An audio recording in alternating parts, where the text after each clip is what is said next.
All right, let's dive right into this explainer. Today, we're exploring the incredible crucible that forged America's 16th president. You know, when we look back at history, it is so rare to find a leader who faced a more profound, literally existential crisis than Abraham Lincoln. I mean, he stepped into the presidency at the exact moment the United States was tearing itself apart. So we're going to visually unpack his extraordinary life and the absolutely brutal struggle to end slavery in America. Take a look at this quote. "A house divided against itself cannot stand."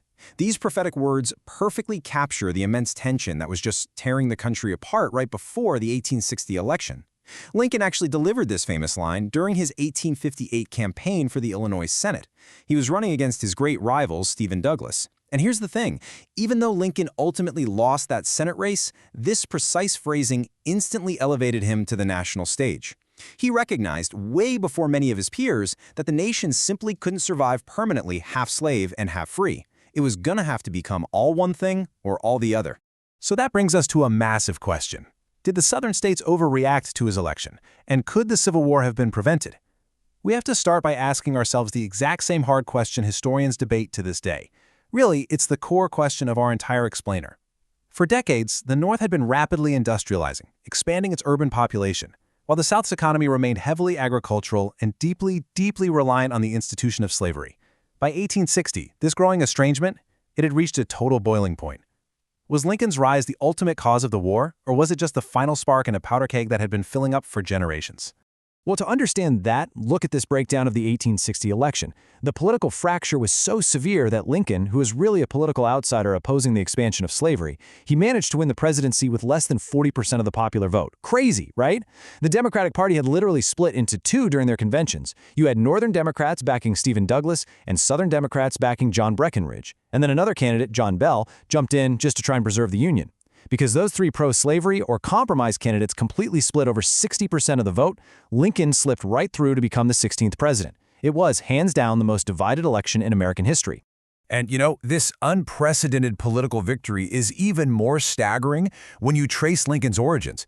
He wasn't born into political royalty, not even close. His father was an illiterate carpenter, and Lincoln was raised in a one-room log cabin. When Abraham was just 9 years old, his mother died of milk sickness, which is a terrible poisoning from cow's milk. Because of his remote frontier life in Indiana, he barely had a year of formal schooling. Just a year. Yet he read voraciously, literally taught himself the law, and vaulted from serving as a local postmaster to winning a seat in the U.S. House of Representatives by 1846. It is absolutely the ultimate self-made narrative. But while Lincoln was making his way up, the country was fracturing. Two massive legal shifts effectively destroyed the old Missouri Compromise, violently dividing the nation between free and slave states. First, the Kansas-Nebraska Act of 1854 said that settlers could just vote on whether to allow slavery, totally wiping out old geographical boundaries. Then, the stunning 1857 Dred Scott decision threw absolute fuel on the fire. The Supreme Court declared that not only were black men not citizens, but that it was actually unconstitutional for Congress to ban slavery in the Western territories. No way, right? This completely enraged the North, and it actually pulled Lincoln right out of his political slumber to fight against this westward expansion of slavery. So let's look at how fast things escalated.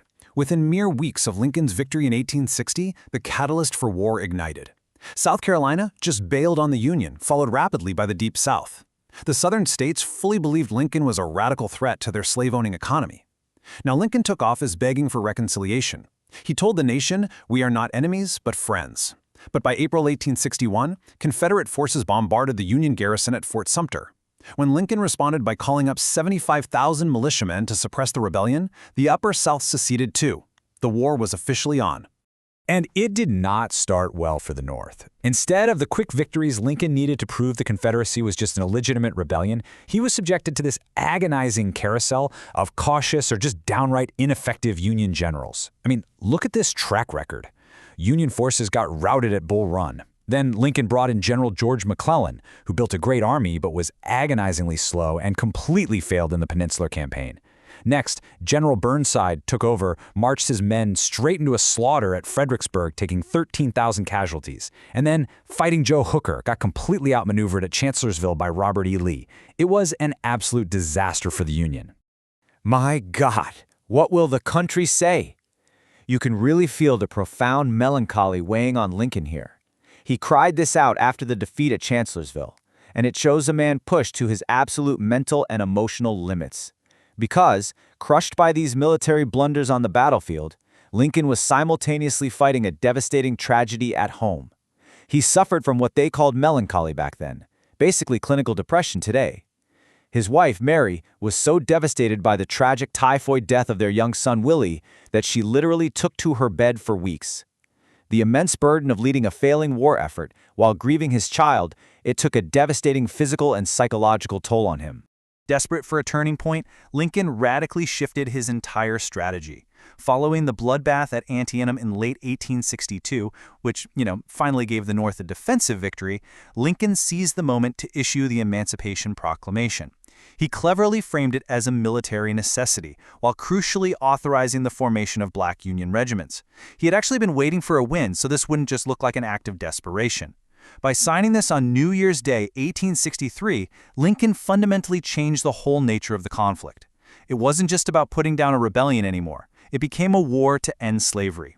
And the pacing of the war suddenly shifts right here in July 1863 with dual, staggering victories for the North. But man, the horrific human cost to Gettysburg left a permanent scar on the nation's soul. In the exact same week, right around the 4th of July no less, the Union gained total control of the Mississippi River out west at Vicksburg, which essentially cut the Confederacy in half. Simultaneously, in Pennsylvania, General Meade halted Robert E. Lee's massive invasion at Gettysburg. Now, Lincoln was thrilled by the victories, absolutely, but he was also furious that his generals once again failed to pursue and completely destroy Lee's retreating army.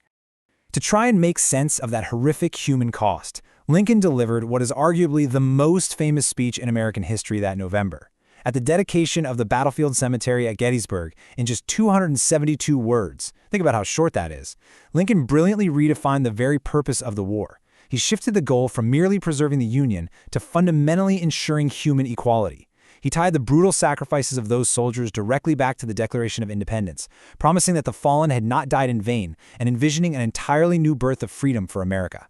But to finally end the bloodshed, Lincoln needed a commander who actually shared his urgency.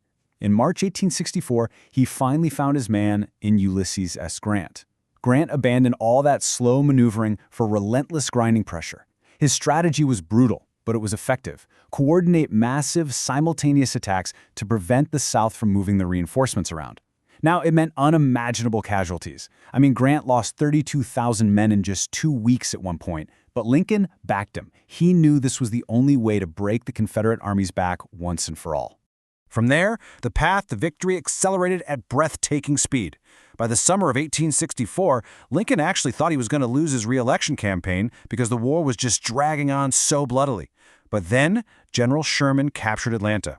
Morale completely surged. Lincoln crushed his opponent, who happened to be his old general, McClellan, at the ballot box, and he immediately used that massive political capital to push the 13th Amendment through Congress, banning slavery forever. By April 1865, Richmond had fallen, and General Lee finally surrendered at Appomattox. Tragically, though, the president who sacrificed his health and spirit to save the United States was murdered before he could ever oversee the healing and reconstruction of this fractured nation. On April 11th, Lincoln gave a speech outlining a moderate Reconstruction plan, even supporting voting rights for African American men. Just 3 days later, while trying to finally enjoy an evening out at a play at Ford's Theater, John Wilkes Booth, a Confederate sympathizer, shot him in the back of the head. He died early the next morning. The man who guided the nation through its darkest hour was stripped of the chance to see it reborn. Now he belongs to the ages. Despite his tragic end, Lincoln had saved the Union and secured his legacy as the great emancipator. Secretary of War Edwin Stanton, who was standing right by his bedside when he passed away, uttered those immortal words. Today, Lincoln stands alongside figures like George Washington in the pantheon of American history. Look, despite criticisms like his suspension of civil liberties during the war or, his early retention of really poor generals, he held the country together. He did it through sheer willpower and a totally masterful balancing of radical and moderate factions. As we wrap up this explainer, I want to leave you with a final, provocative question about his legacy. We've watched his evolution today, right? From promising not to touch slavery where it already existed, to signing the Emancipation Proclamation as a strict military tactic, and then finally pushing the 13th Amendment as an absolute moral imperative. So what do you think? Was he just a brilliant, highly calculating, pragmatic politician playing the long game? Or was he a true idealist fundamentally adapting to unimaginable circumstances? Look over the evidence we've covered today and decide for yourself what truly drove the great emancipator.